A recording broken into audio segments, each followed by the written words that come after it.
Welcome to TMZ Live. Harvey Levin here. Charles here. So the prosecution in the Diddy case, they are winding up now, closing arguments tomorrow and Friday. The jury gets the case probably Monday.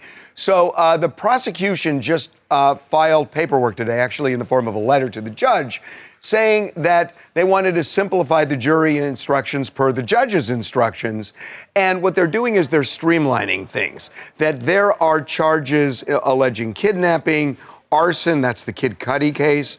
They are alleging aiding and abetting in sex trafficking.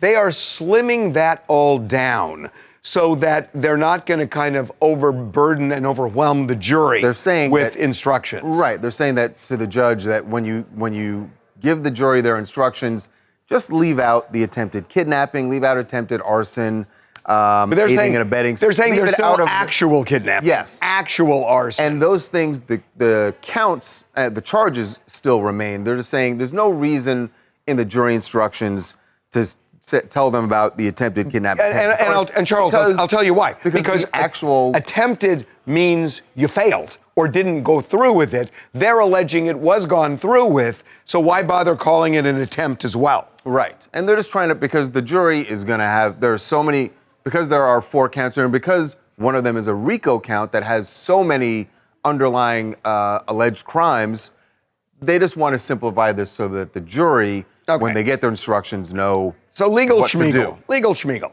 Let's talk about what really matters right hold now. on. I want to say that I know what you want to get to, and we should, but this also plays into that because this is going to be a very complicated thing for the jury to look at. And they are potentially going to be under a bit of a time crunch. So it looks like each side is going to take a day. So tomorrow, Thursday, there will be a prosecution's closing argument. Friday, the defense's closing argument. And then the judge is going to give instructions to the jury, which may take a couple hours. Because of what we just talked about. So realistically, the jury's going to start deliberating on Monday. Right. So they might have an hour or so late on Friday. Or they may do it, we don't know, they may do it on Friday, depending, they may do it, but the jury's probably going to start deliberating in earnest on Monday. The reality here, folks, is that if you've talked to your friends, you know, some people say, oh, he's guilty on everything, he's guilty on nothing. I don't see the RICO charge, but I do see the Mann Act charge. So my gut tells me, and I don't try to guess juries, but they're not going to all agree right out of the gate. Yeah. So there's going to be debate and, going over evidence and talking.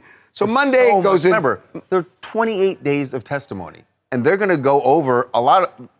No, remember, in O.J. Simpson, there was 9 months, but they came in 2 hours. Yeah. So it really. It really just depends. But I think Monday's going to bleed into Tuesday. And then if you get into Wednesday, there's an issue. Now things start tightening up. Yeah, they're really up against the clock because Friday's July 4th, Thursday's July 3rd. Do they want to come in on Thursday? Well, Thursday the courts are closed. Or do they want to get it done on Wednesday? And not only that, there's a court holiday. So court is closed on July 3rd and 4th. That is Thursday and Friday. So what's the best way to get to consensus on Wednesday? The looming idea that you will be dragged into court through a skeletal staff that Judge Subramanian can say, I'm going to open up just the jury room. I'm going to have a skeletal staff come in on a holiday, and you guys are going to continue deliberating. That's going to drive consensus in that jury room to say, hey, I got plans. I want to see some fireworks. You better all get on board. You can listen to Derek and, based on his record, say, look, he's a doofus. But in this case, it's true, but we don't say it out loud like that. In this case, he is actually right that experientially, that when you have these 4-day holidays, it's shocking how many juries suddenly reach a consensus right before. Suddenly I have clarity. You know what? The 28 days of testimony, I've been seeing it crystal clear. Well, not just that. But not just that. But you may have an 11-1 split or a 10-2 split on one of the counts. And those two, the pressure on those two, they may have family picnics, they may have family parties, whatever.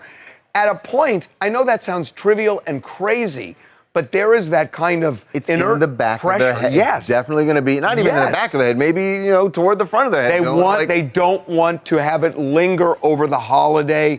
They feel that pressure, and it happens now a lot. Can I just say, on behalf of the jurors, they also, I would hope, are taking this very seriously. And if it means that they have to come back on Monday, then so be it. If they don't get it done, they'll get it. All right, so they'll get a 3-day weekend instead of a 4-day weekend. And right? Because nobody's proposing. They've already lost most of their summer. It's been beautiful days that they're walking out of court, sun shining. Dude, the it's birds are 110 in They've New been in here York. since May. Nobody wants to be 28 outside. 28 days, 34 witnesses. They already went through Memorial Day. They're getting vertigo. They seem tired. They seem tired. And the judge is not going to let them on Wednesday say, we're deadlocked, so just call a mistrial. The judge will say, you have to be hopelessly deadlocked. I'm not going to have a mistrial after 3 days of deliberations. I'm going to bring you back on Monday or bring you in on Thursday. So they're not going to be able to just get out of it. Which puts all the more pressure on them to come up with a verdict before the holiday. That's exactly right. They will have pressure to come to a verdict because Judge Subramanian is not going to let a mistrial happen after just 3 days. Or they just come back on Monday and it goes on. Hi, it's Nikita from Louisiana, and what an interesting turn of events. I think the 4th of July holiday will allow the case to speed up a bit. I feel like the jurors want to get out with their family and enjoy themselves for the weekend, so it'll be interesting to see how this all turns out in the end. Yep, I mean, it's going to be fascinating. It will be fascinating. Okay, it's amore. It's, wow, that accent was really awful, but... I took 2 years of Italian in college, dude. College. Do we want to get into when that was? Imagine the Italian language. That was Latin you were Same learning. language. Anyway, the couple of the weekend, and what some are calling the wedding of the century is now fully staged and ready to go because the bride and groom have arrived. Jeff Bezos and Lauren Sanchez arrived. And their bodyguard. And their bodyguards, I'm sure, arrived by water taxi. And lots of photographers there watching every step of their journey. But this is, their guests started coming in over the last 2 days. Now they're there, so let's get tomorrow, the party going, right? Tomorrow the festivities begin. We told you that there are going to be theme parties. They have a pajama party. They've got a Gatsby cocktail party. And it all leads up. There's another party which we still don't even know what we don't know the third theme. But it all leads up to the wedding, which presumably is on Saturday. And Venice is all about Lauren Sanchez and Jeff Bezos. Yeah, I think there's kind of a mixed reaction, though, because there's either people that are trying to get a glimpse of them. It's almost like the royal wedding. But then there's also, remember, all those protesters that are upset that they're coming to the city, taking over. But kind of like you guys said, a lot of the guests started arriving yesterday. A lot of them are staying in super fancy hotels like the Amman, which is right there on the water and is, starting. It's like $2,000 a night, which again, chump change to them. But Ivanka Trump has arrived already with Jared Kushner. We saw Diane von Furstenberg arrive, very famous designer, but we know the guest list is going to be star-studded. We know a bunch of people. Tom Brady's showing up, Orlando Bloom, Leo DiCaprio, Barry Diller, David Geffen. There are just tons and tons of really big, rich celebrities coming to this wedding. Well, never mind. I don't want to. What are you saying? Say it. I don't want to wish anything bad. I'm just saying, and look, everybody has tons of security, but there's like a heist movie being written in my head right now about the number of people who are packed into Venice. You're right. With that much money. There's going to be a lot of security there. You're so much 100% because right. They're all thinking that as they get there. You're by the way, you should say that out loud because it's something that's clearly on their mind. I don't want to wish it on them, that's all. It's not wishing it. It's just talking about something that's real. Yeah, this is true. Hi, I'm Isabel. I'm calling from LA. I just want to say that I feel like this is going to be the wedding of the century. And I feel like Venice is going to get so much tourism from this. And it kind of just reminds me of when Kate Middleton and Prince William got married. It's just super exciting. And yeah, even though it's controversial, I just feel like it's going to be interesting to see how it all unfolds. By the way, Venice is not going to have a problem attracting tourists. Mobbed. They don't really. They're not relying on. If anything, it's going to hurt like the locals that that sell the $10 T-shirts and well, no, it's true because they're not going there. Right.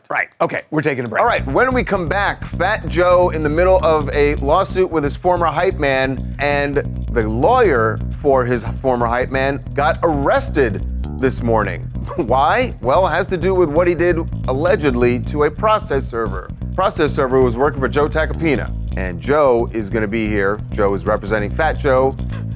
Never really thought of that until you just said it. We'll have to bring that up with him. He'll be with us when we come back.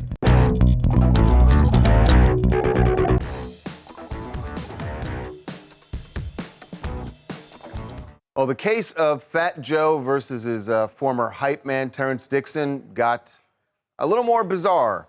You know that they're in a big legal battle, and Terrence Dixon has alleged some horrible things about Joe and has filed a huge lawsuit. But Joe is also suing Terrence Dixon. But Terrence Dixon's lawyer was arrested in New York City.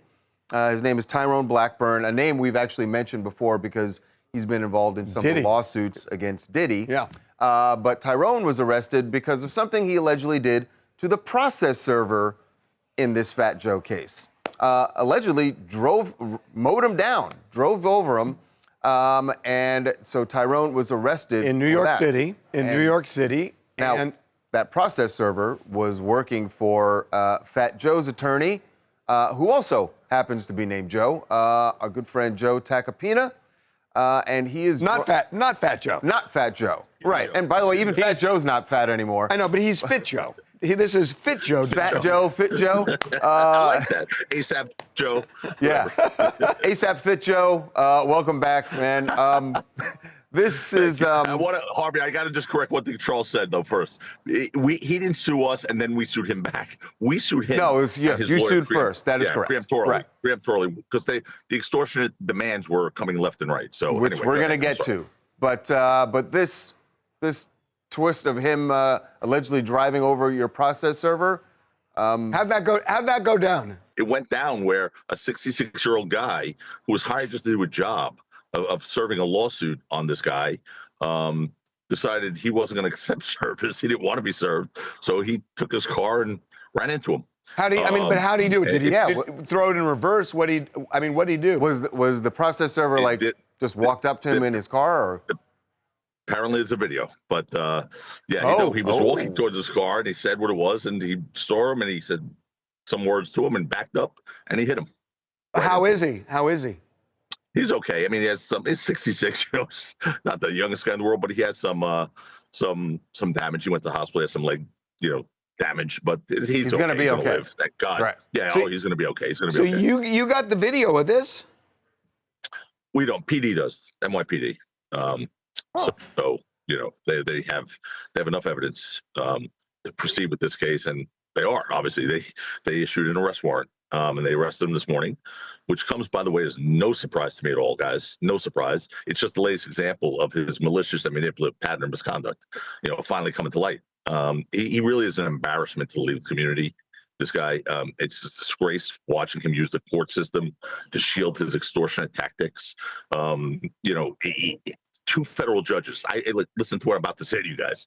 Two federal judges in the same courthouse, Southern District of New York, have already said to him in writing, in filings on two separate cases, that he's misusing the court system to embarrass people, to garner publicity for himself, to misstate facts, misapply the law that he doesn't clearly know. If two federal judges said that about me and wrote that in an opinion, which is in our complaint, I would go serve espressos at Starbucks for the rest of my life. There's no way I would ever go back to a courtroom. And yet he continues. And this example of this case is shocking.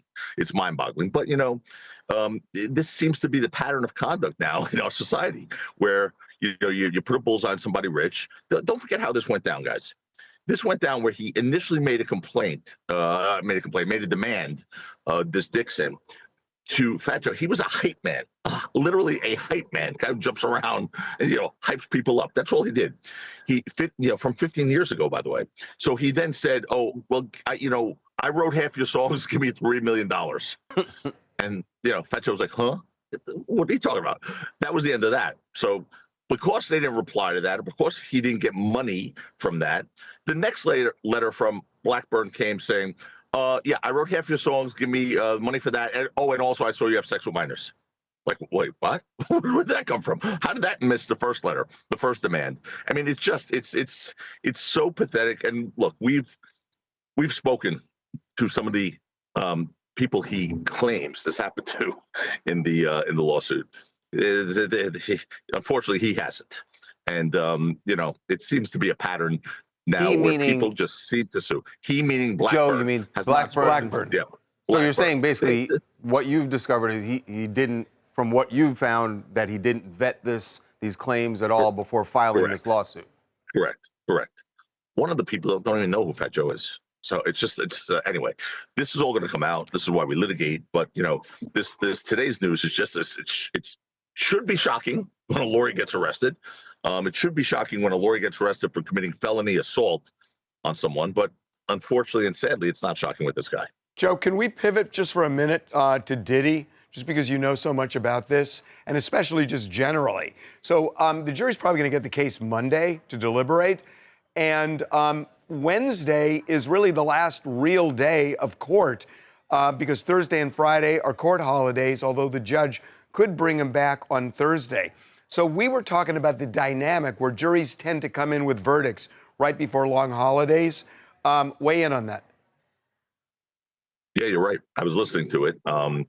It could happen. I mean, we when we're trying cases around holidays, Christmas time, or whatever else, we're trying to calculate the days because we know we don't want Christmas Eve to be like day 2 of the deliberations or something, or Hanukkah or whatever. It's something that you have to be cognizant of. Again, I also heard your guest just say that you want to think that they're going to do the right thing. This is someone's life in their hands, and hopefully they're not going to say, "Look, whatever, let's just convict them because I really have a good barbecue I want to go to and I don't want to miss it." I don't think people are doing that, but on the other hand, subconsciously, yes, I do think that's a factor, and I think that they've been there for quite a long time, and I think they've probably had about enough, so it is a factor. So I think that's something to consider. It is going to make it it was just going to be interesting what the verdict was anyway, but now you have this ticking clock on it that is going to add some drama next week for sure. Okay. Speaking of drama, Joe. Speaking of drama, this case with the Joe and Joe team versus Blackburn and Dixon is going to get interesting. And I hear what you're saying about the legal system. We've seen it when we see these lawsuits come in, that you hope that things are being vetted before they put in a lawsuit. Yeah. But it's you've seen too much of it. I don't have to cite examples. You know what I'm talking about. No, I mean we're seeing it increasingly. Yeah, for sure. It's pathetic. Joe, thanks for the time, man. Appreciate it. Thanks, Joe. Okay, boys. Talk to you later. Thank you. Really Bye. appreciate it. Bye. I like that name, ASAP Fit Joe. I know. Yeah. Okay, we got to take a break. All right, when we come back, Taylor Swift with a surprise performance. Back to her roots. But this one strictly for tight ends. That's a benefit, I guess, for Travis Kelce. TMZ's got every freaking thing. Big celebs, big stories, big events. Justin Timberlake made Portland kids' dream come true by joining a bike bus ride. And they always listen to Justin Timberlake. Cry me a river when they fall. Yeah. It's TMZ.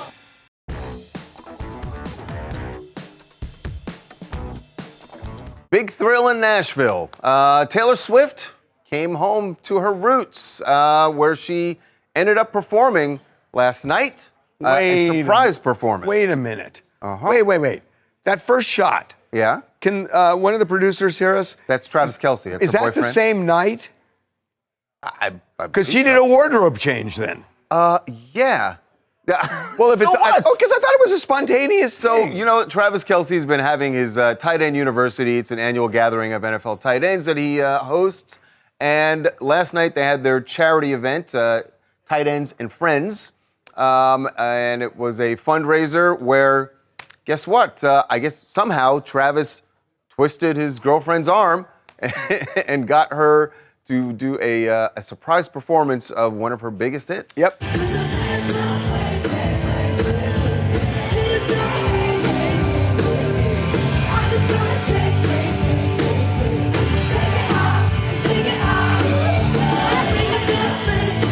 The Taylor Swift fans who are like, Why didn't I buy a ticket to this fundraiser? And it's fun because, I mean, it's like she plays to venues of 100,000 people. Right. So I bet it's just fun for her this to is do a small venue. This was at the Brooklyn Bowl in Nashville, a great little venue.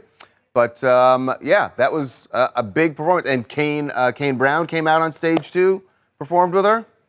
It wasn't pretty exciting. Didn't they do this at Kane's bar? Went to Luke Combs's. What was it? Luke Combs. It was Luke Combs's. Yeah. It was a huge night out. And the reason why this is cool on multiple levels is, yes, seeing Taylor perform at a small venue like this does not happen anymore. She does massive stadiums throughout the entire world.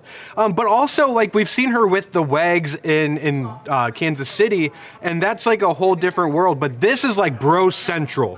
Nothing but tight ends and their wives and girlfriends and stuff. Taylor's really about this, like, to be, dealing with all the guys and everything, taking pictures with them, selfies and everything. She is really tapping into Travis Kelce's world on a whole nother level. So they're stronger than ever right now. Oh, I bet they're engaged secretly. I don't know. I have no idea, but I bet they are.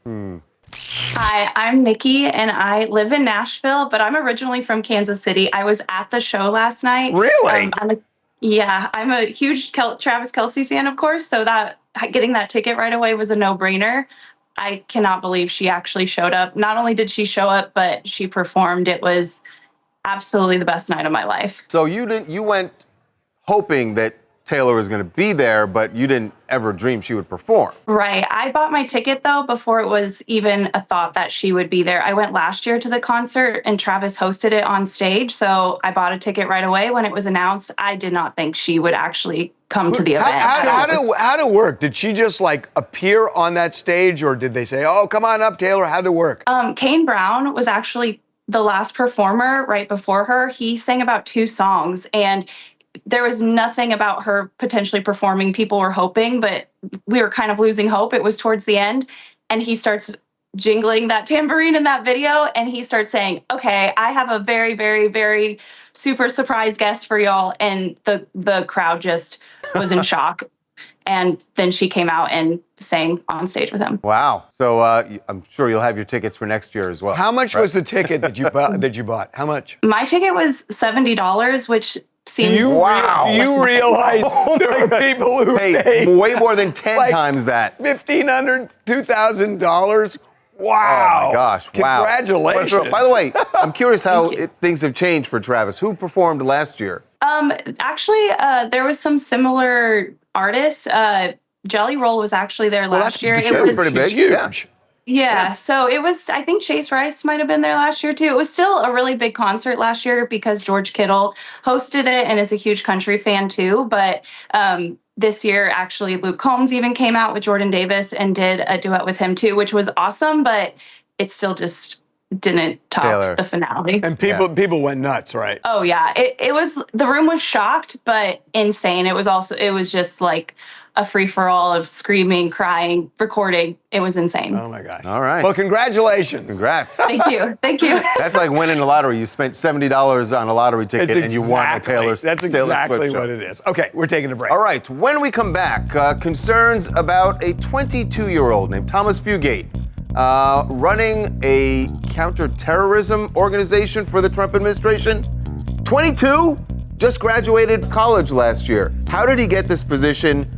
Does he have the proper experience? A lot of people say no. At a time when we are worried about terrorism. Our Michael Knowles from the Michael Knowles Show will be here to talk about it when we come back.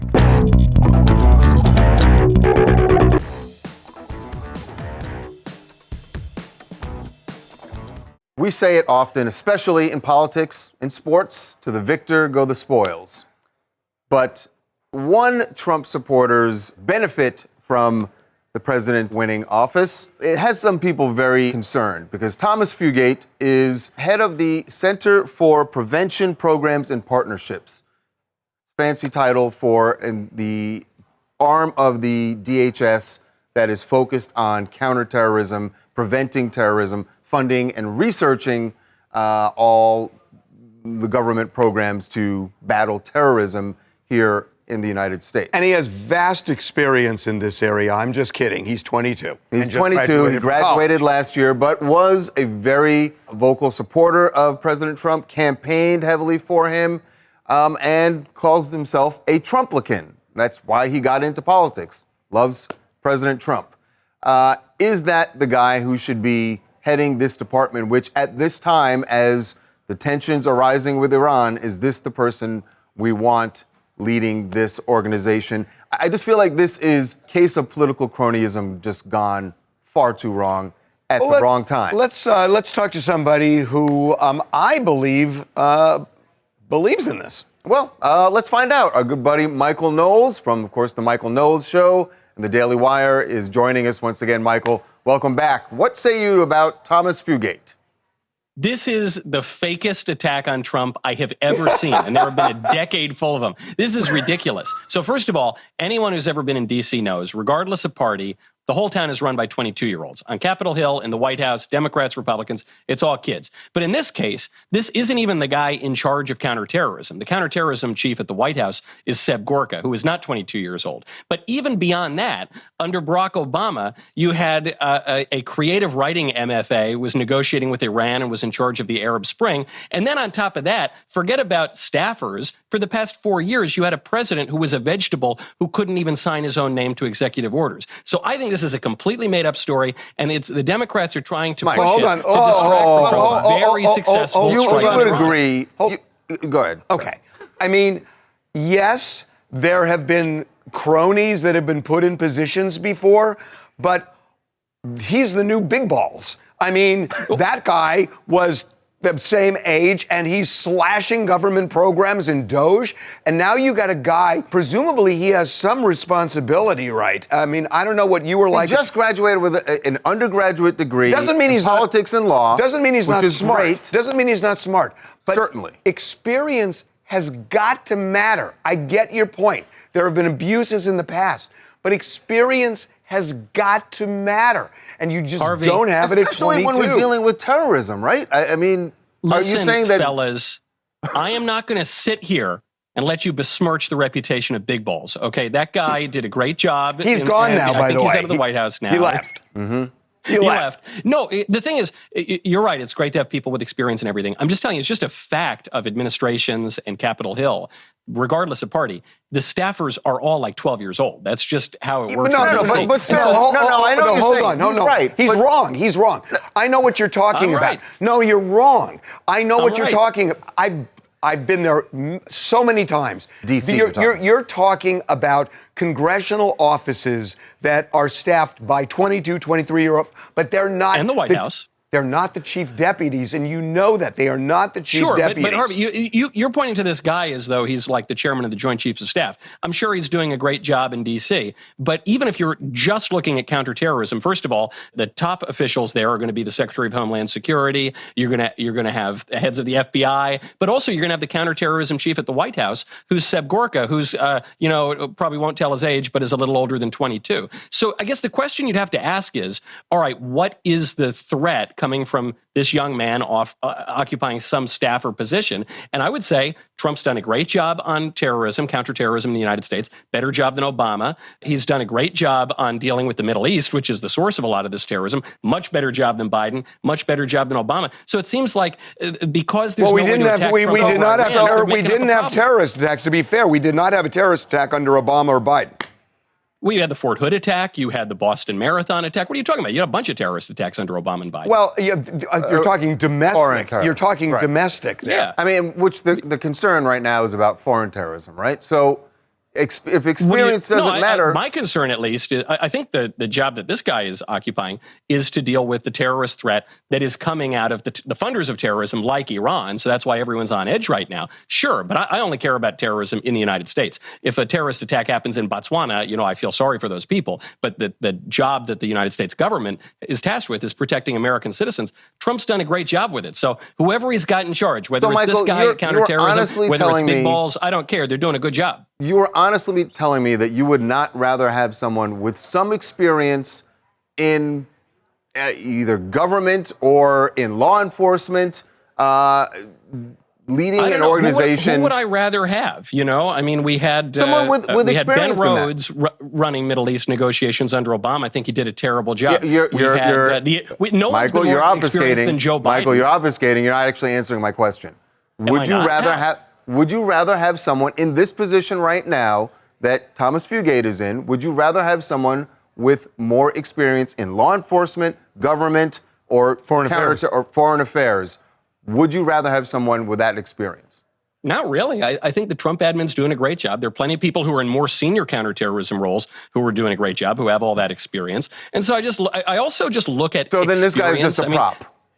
Fellas, no, it's not just a prop, but you got to staff an administration. And regardless, contrary to what you guys are saying, obviously on Capitol Hill, they're all 12 years old. But even in the White House, even in the State Department, even in the Department of Defense, these guys are pretty young generally because these jobs don't pay very much, and they're you're working all the time. But regardless, I mean, yeah, there are plenty of experienced people in the Trump White House. But don't forget, the most experienced politician that we have had in our government in my lifetime is Joe Biden, and the guy couldn't sign his name to a piece of paper. So I think experience can sometimes be a little overrated. I want results, and Trump is getting great results. Oh, come on. I mean, look, I want to like meet you in the middle somewhere. This is not about, I'm not even trying to like impeach Trump on the job he is doing. By the way, I'm talking about putting this person. You wouldn't want to. He's doing a great job. You lost me at Big Balls. When you say... You brought him up. I didn't bring him up. I know, but you just said he did a great job. They have resurrected most of what they cut because he didn't know what he was doing. Come on, Michael. We can hopefully we'll get Doge 2.0 and we'll keep cutting. But I don't listen. If you want to go to the ballot box and say, should we have more government bloat or less? People are going to vote for less. I would love Doge 2.0. I would love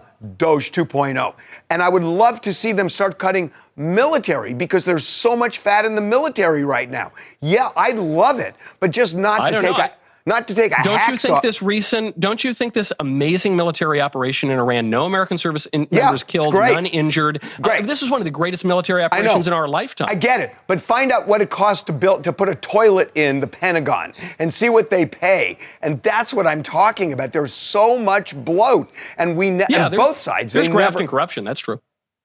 Oh, That's why we got to try to cut it out. All right, that's it. We're done. We just agreed on something. Great we talking can go all to day, you, guys. What are you talking about? All right, man. All right, we'll see you next week, man. Okay. Oh my gosh. How much does that toilet cost? It's insane. I mean, look this up. It's insane. Okay, we got to take a break. All right. So when we come back, police body cam of the bizarre Karate Kid star case. This we told you about. Martin Kove allegedly bit one of his co-stars. Well, now you're going to see her face to face with him moments after the incident, all captured on body cam.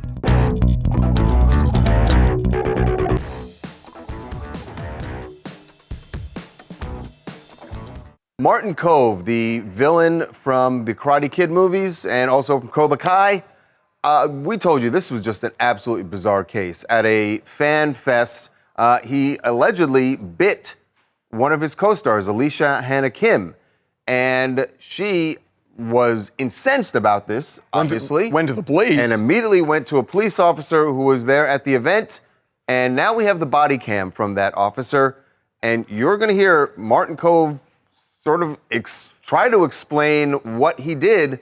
Alicia ain't having it. And I'm ashamed that I did something like that, okay? And when you were both telling me this, I got it. I really got it. You got mad. You got mad. You yelled at me. You yelled at me. You yelled at me. You got mad. The audacity. How dare you, sir? How dare you? You definitely should not have done that when you are in the wrong. Yes, you are in the wrong. I'm very sincerely sorry that not only did I get angry, but that I You have left a mark on my arm. Do you want me to hit you too? The only reason I don't, sir, is because you are a senior citizen and I respect the elderly. I will not cross that line, but trust me, if you were 50, I would have decked you. Wow. And you'd earned it.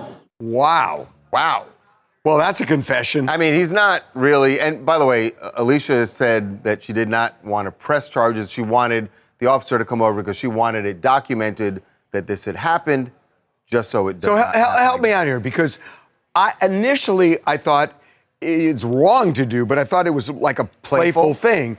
But she's saying he got angry. Was it angry before he bit her? He got angry because she escalated things, Harvey, and they were trying to kick him out of the convention. But like, you can't bite people. So he said on body cam to cops, that they would horseplay and stuff, on set. So I don't think there was any like malicious intent behind this. But was he angry when he did it? Because that's what I'm confused about. No. When he did it, it was more of like a playful, but I don't know how you playfully bite someone. And then I don't know her what the reaction, relationship he got is, angry at her reaction to the bite. He got angry at her reaction. Right. The fact that she told him you took it too far, and then he got angry at her. Is it possible? I have no idea. I'm just asking the question. If That alcohol was involved here?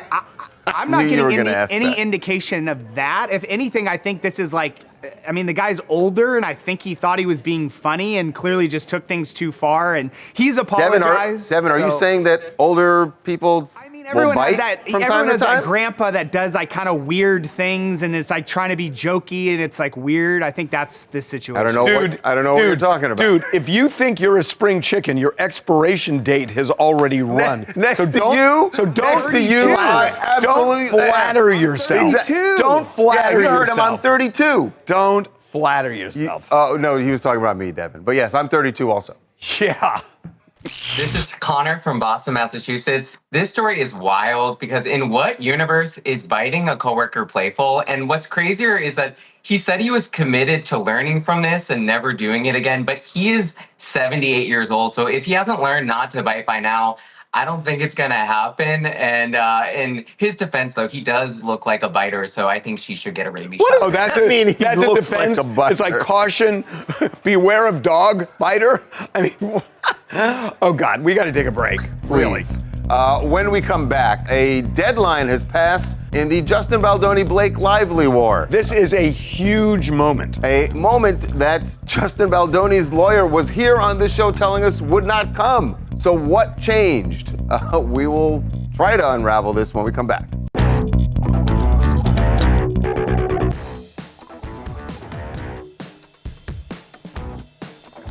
You'll recall a couple of weeks ago a big moment in the Blake Lively-Justin Baldoni battle where the judge threw out Justin Baldoni's defamation claim and said that you don't have a case here, and it seemed like that was a big victory for Blake. It certainly was. But Justin Baldoni's attorney, Brian Friedman, came on TMZ Live and said the battle was far from over and that there were parts of Justin's case that they were going to resurrect. He has not resurrected, and the deadline has passed. Here's what Brian said to us just a couple of weeks ago. Those claims still exist. The judge just wants us to replead them and gave us a roadmap on how to do that. Will you do that? Is that? Of course we'll do that. I mean, for sure. He didn't do it. For sure? Didn't do it, and the deadline has passed, so there will be no lawsuit that anybody hears with respect to Baldoni versus Lively. Lively versus Baldoni is still in play, and we are at the deposition phase. I have a theory here.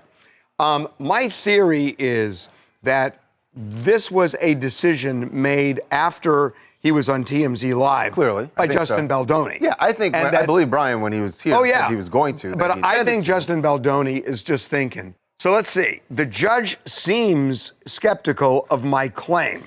We are about to enter the deposition phase where I'm going to have to pay a ton of money for depositions, and if there's a trial, lawyers' fees are going to be astronomical, and I may even have to pay her attorney's fees if I lose. Her attorney's fees, right? And it's not worth it to me. The judge has given me a signal. I'm taking the signal. Yeah, I think it's probably a pretty smart move. I think in the immediate aftermath of the dismissal of the defamation charges, there was a lot of emotion that he still wanted to get back into the case and prove to the court and the world why he believed that Blake had done him wrong.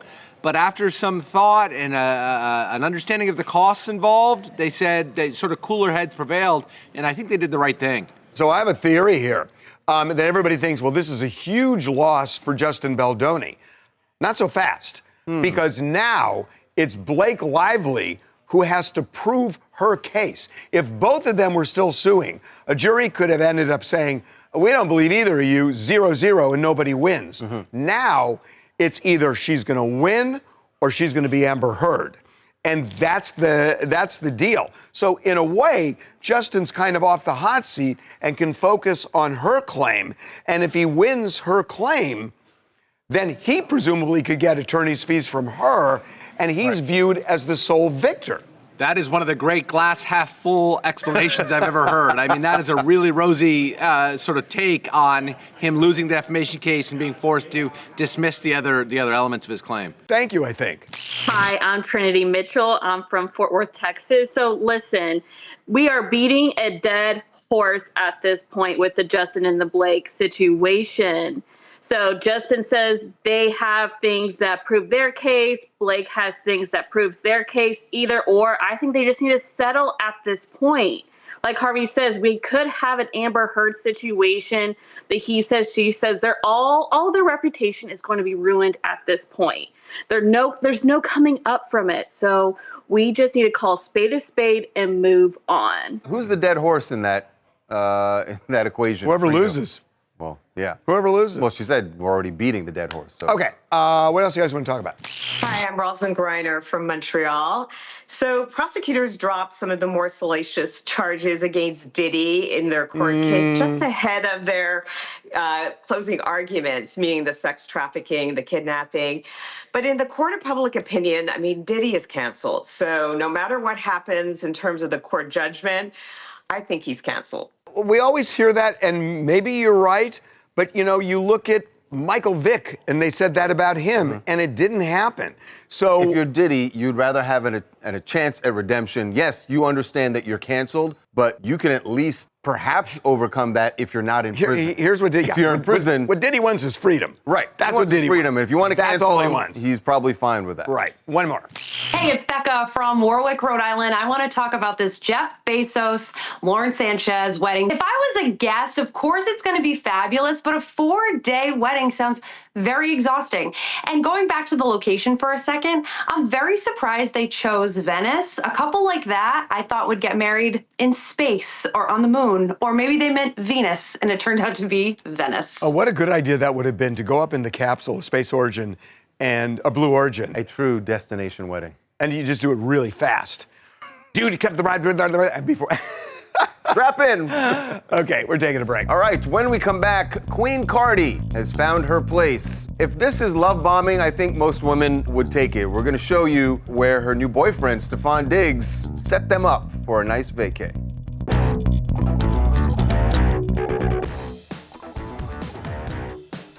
Cardi B's new boyfriend, Stefon Diggs, the NFL star receiver, bearing no expense to impress his new lady, got her a castle. He's renting the castle. Oh, he's not. I don't know that he's purchased. Is he renting to own? Perhaps. But check out look the at that digs pool. of this place. Is that a pool? It's a castle in France. Yes, that's the pool. Oh, you would have. Yeah, look at the laps you could have done in that. Cardi has given us a tour here. I'm not sure what you. Oh. A little hot tub. Boy, okay. Offset must be. Oh, yes. Look at the dining room. By the way, I know Patriots fans are going to be like, wait a second, why isn't Stefon working out? Cool. He is also, while there, getting in his workouts, getting ready for the season. Who are all the people at the castle with him? Those are hired quarterbacks. Hired players. Just some locals in. Wow, that is baller. Jeez. Yeah. If you were Offset, you would say, oof. It's got to sting a little bit. Yeah. But you know what? Look how good for Cardi. That is awesome. Look at that. Wow. But he's a renter. We'll see. Wow, how many castles have you bought?